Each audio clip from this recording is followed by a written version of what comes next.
Okay. Now, if you see here, what we can do, function prototype is nothing but we can have, we need to write down all the function data. Let us consider in our program, we have written our own, what is this one? User defined function, which is add. Now, how to write the function prototype of this function? That is, we need to write like this. First statement is return type. What is the return type? Int. So you need to write int. Next, what is the, it is small letter. Now, after int, what you need to do? We need to write in the function name, that is add. Now within the parenthesis, you need to write down the number of arguments required. How many arguments we require? We require 2 arguments. Simply we need to write down the data type of that argument. So how many arguments required? First argument is of data type int. Second argument is of data type int. You need to write down like this and put semicolon. So this is called as function prototype. Got it? Suppose if you have one more function, let us consider I am writing control C. Before main I am writing. Yesterday we learned like a function can be written anywhere in the program, only depending upon the flow we are calling them, it will be executed. Let us consider one more function, subtraction, and let me consider this one as float and this one as got it? Now for this function also you need to write down the function prototype here. Let us consider the return type is float as an example. Now you need to write down the function prototype here, float. Okay, and then function name is sub, and within the parenthesis you need to write down the data type of the variables whatever you are going to use, put semicolon.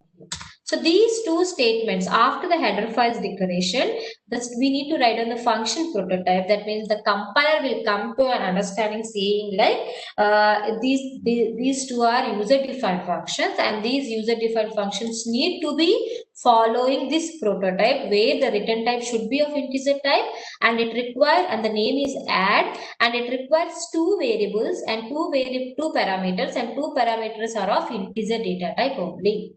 Got it? So like this, you need to mention all this one, and it adds one more benefit to the developer also, where if you are developing a big project and in that project you have used 50 functions, let us consider. Now all the 50 functions you'll be including somewhere else in your code, but what are all the user defined functions you have used in your code, that can be simply known here by seeing the starting statements after header file declaration, all the list of the user defined functions. So a user can simply understand like, yeah, I have used these functions, or this person has used these functions, and this is a prototype that has been followed. Got it all of you? So this is called as function prototype. Understood all of you? So remember, function prototype is only considered for user defined functions only. I am repeating one more time. Predefined function is nothing but the functions whose code is already defined, and whenever you want to use these predefined functions, its respect to header file should be included, and all the header files should be, statements should be written in the starting of your program. Whereas coming to the user defined functions, we are writing the code for that function, we are not including any header files, but a thing we need to write down is function prototype for user defined function. Prototype tells the function declaration, like what is the return type, what is the name, and how many arguments you are going to pass, and what is the data type of those arguments also you need to tell.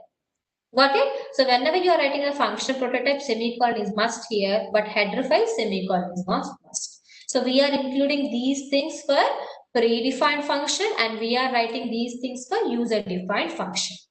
I hope this concept is clear to you, all of you. Remember, whenever you are not following here, if you are saying float, and if you are writing int here, it will pass an error saying like prototype mismatch, because you have written float here and you are using int here. So at that time, either you need to change here or you need to change here the data type. Got it? So this is how function prototype can be included in your code. Note down this one, all of you. Note down. We'll see the other concept, which is about categories of functions. In how many ways functions can be called. I'll just reduce the font size so that it will be fitting in one page.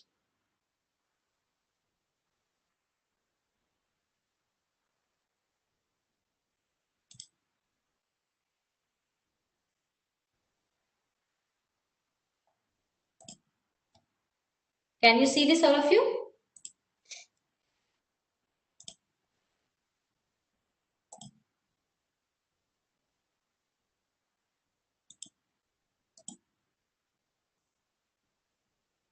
function prototype is nothing but it will help the compiler to check the return type, name of the function, and arguments about the arguments in the function. So if you see here, it is talking about the return type, name of the function, and we want two arguments, and both the arguments should be of integer data type. Suppose if you are writing add 2 and if you are writing only 1 here, then it will throw an error saying like parameter mismatch in the function prototype. Got it?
Over, noted all of you?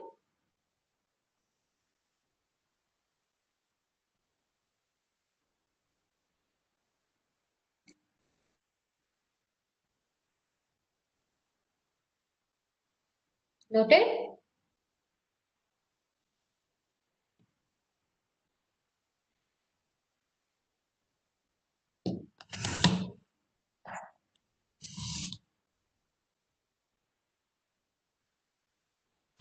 Now we'll see the types of functions. Normally the types of functions are predefined and user-defined only. We will see under the user-defined function what are all the different ways we can write the function calling. Okay, we are not talking about the predefined function. Normally functions are of predefined functions and user-defined function. Now types of user-defined functions we'll be learning. Okay.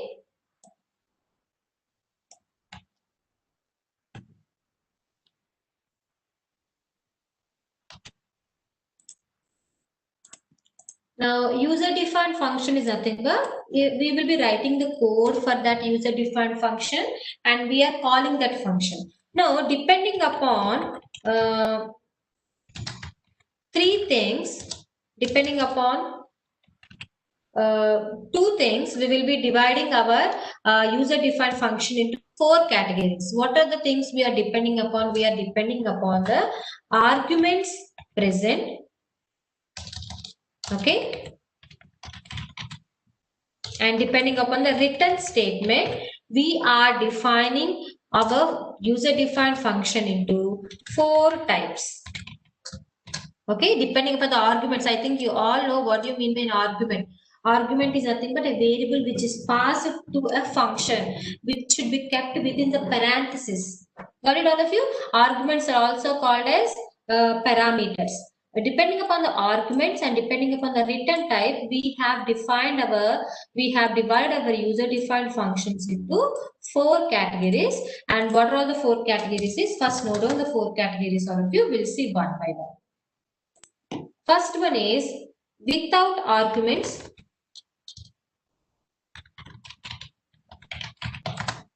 and without return type. This is first category. Second category is, I'll copy this, with arguments and without return type.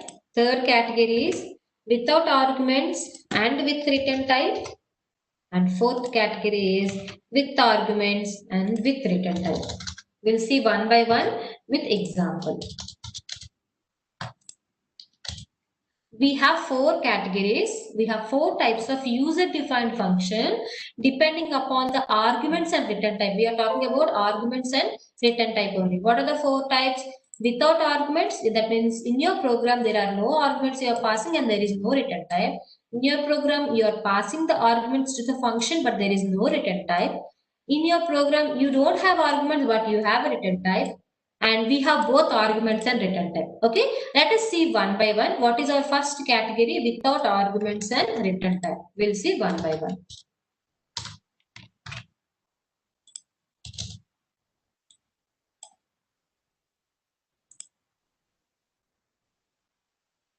Okay, without arguments and return type.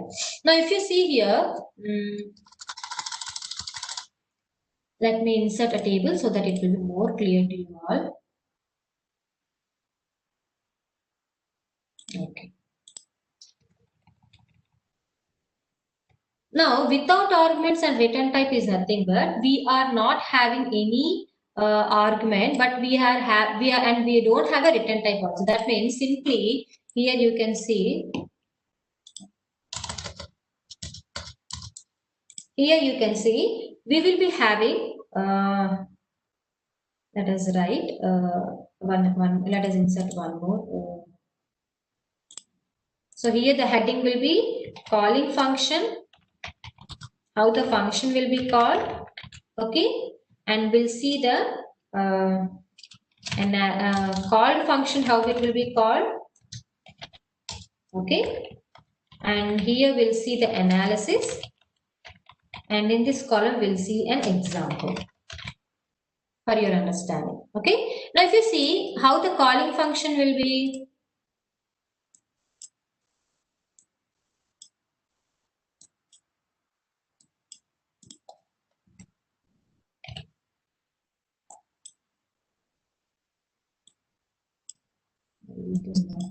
okay.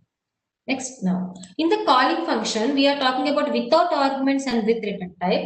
In the main method, let us consider here the main method. Now in the main method we are calling a function and that function will not be having any argument. That means let us consider that function name is ABC. As an example, I am telling that function name is ABC, and whenever you are calling that function, observe here we are talking about without argument. That means there are no arguments here. That means whenever you are defining that function, we are writing ABC within the parenthesis. Nothing is to be there. Got it, all of you? And also we have no return type. That means there is no return type here. Means we need to write void here. Got it, all of you? There is no return type, is nothing but void here, and within the function name you need to write down your statements whatever you want to write. Got it? Here you need to write the statements whatever you want to write. Now what is the analysis? We can say no arguments are passed, and what can we say? And we can also say no values are written. From this example, if you see, we are calling the function like this in the main method where we are not passing any argument because our category is without arguments. So we are not passing any arguments and we are not receiving any arguments also. And also our category is without return type. There is no return statement here. That's why we need to write void here. This is a simple example. So we can analyze from this example. There are no arguments passed and there are no values returned also. Got it? Now let us see a simple example. Main. For your understanding, I am writing the simple example main, and here let us call that function name is message. Okay, and simply I am calling like this. And how I will be writing this message, because no return type void, and then we need to write message. Okay. After this, what can you write? Within this, I am writing printf Have a nice day. As an example, I'm writing. Got it? This P is small. P is small. Got it? This is SM is small because I have written smaller. So this is how a simple example can be considered for your without argument and with return type. Got it? Function calling should be done. Function called function should be like this, and this is a simple example where we don't have a return type and we don't have a parameters also in our function. Got it? This is without argument and without return type. Let us see the second category. I think you all can now write the example and everything for this one. With arguments and without return type. So let me copy this one.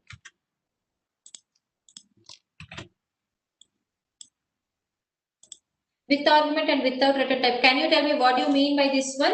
With argument and without return type. With argument and without return type.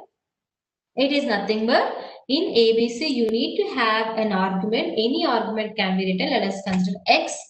Here no return type. Without return type is nothing but we need to write down the void. But here you need to have a written argument because we are passing an argument here. So let us consider any argument depending upon the data type of that variable. As an example, I am saying int. Any variable can be considered int a. So whatever value you have for this one, if you are passing one argument, we need to have one value here. So whatever value you have in X, that will be copied into A. Got it? And you can have your own statement, but according to this category, there is no return type. So you don't have any return type. That's why it is void. So what is the analysis we can say here? Arguments are passed. Right? Here arguments are passed, but no values are written. So what is the example we can write for this one? Let us perform addition of two numbers. Okay. So what we can do, my function is add function, and here I want to pass two variables x comma y. Now what I want to do is I will be declaring here int x equal to 5, y equal to 10. For simplicity, X and Y I have taken directly, or else you can read from the user also. And whatever value I have, that will be passed to this function. Now Y, my function name is add, and I need to read two values int A comma int B. Now what happens? X value will be copied into A and Y value will be copied into B. Now what we can perform? We need to perform the addition. So that's why I'm taking one more variable int C, and what I can do? I will be performing C equal to A plus B, and then I am printing here printf sum equal to percentage D comma C. Got it? So if you observe here, we are passing the arguments, but we are not writing any written statement. That's why I have written void here. Got it? So this is an example. This is a second category where we have with arguments and without return type.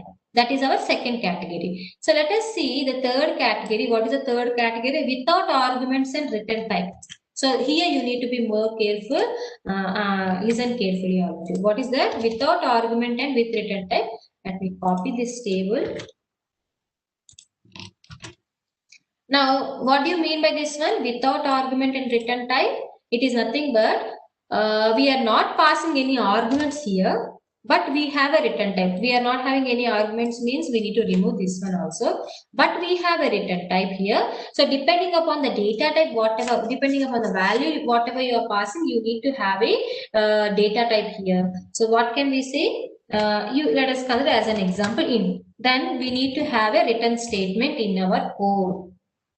Okay, we need to have that should be your last statement in your function. Okay, because whenever you are writing the return statement, the control will move from this statement to the to the place from where it has been called. So if you have any other statements after this, that statement, that the code will not. If you have written statement here, let us consider. Now after this, if you have any statement, that will not be executed. Why? Because simply return is nothing but it will return from the return to the place from where it has been called. Now what we can say, no arguments are passed from the analysis from this code, but values are written.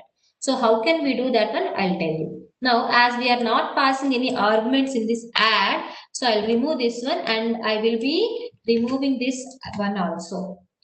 As no arguments are passed, we need to clear this one. That means I want to perform the same addition operation. How can we do that?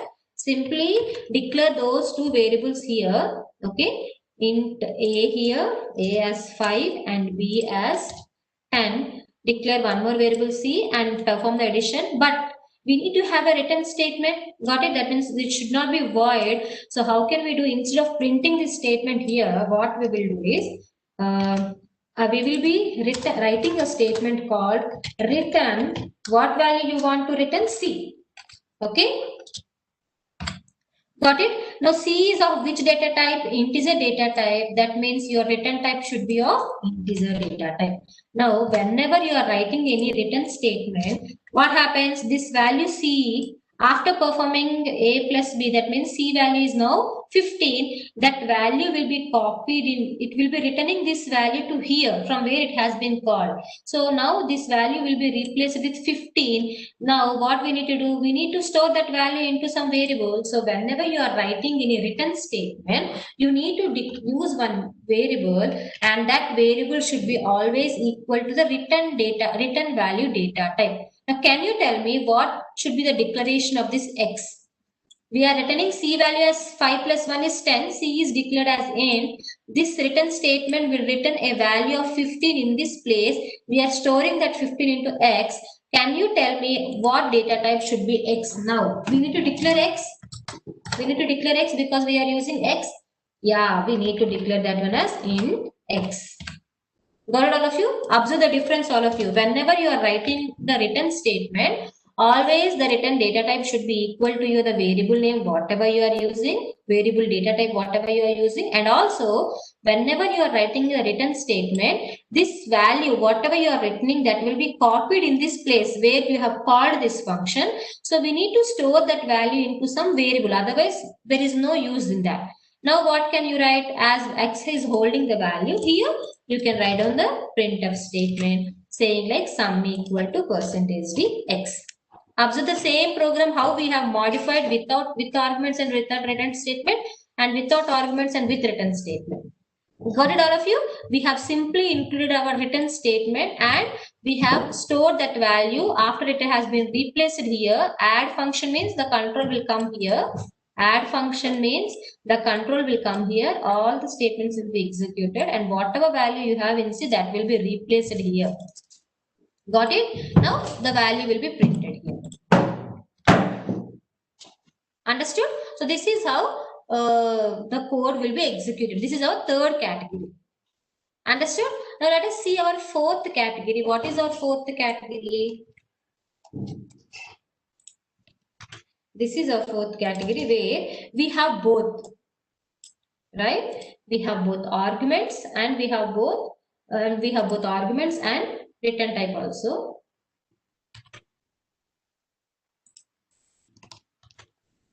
Let me copy the table here. Now, if you see here, we have, according to our example, we need to have both arguments. That means we need to have an argument that is called any argument float A.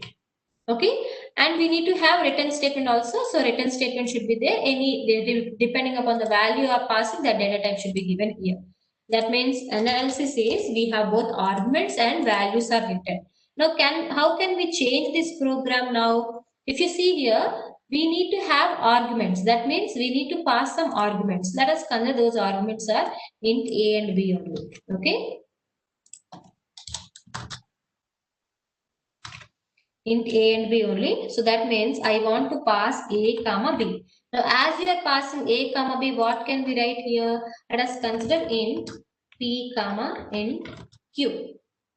Don't get confused. What happens? A value will be copied into P, B value will be copied into Q. Now what happens? I am taking new variable C and I am adding this P and Q because A and B are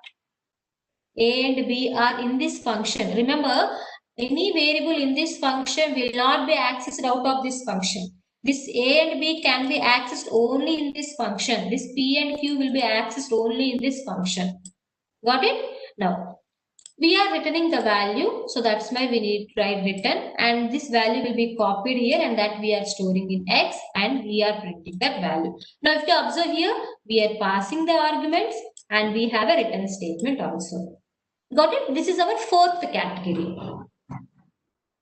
Got it? Now this is how different ways we can use our functions depending upon the arguments and return type. What are the four categories? Our four categories are without arguments and with return type, with arguments and without return type, without arguments and with return type, and with arguments and return type. All these four categories we are talking about user defined functions only. Predefined functions, we can't customize that one because the code behind that predefined function is already defined. Simply we need to use, we can use that according to our requirement. Got it? Understood all of you? I hope you all are clear with these four types of user defined functions. Right? Right, all of you?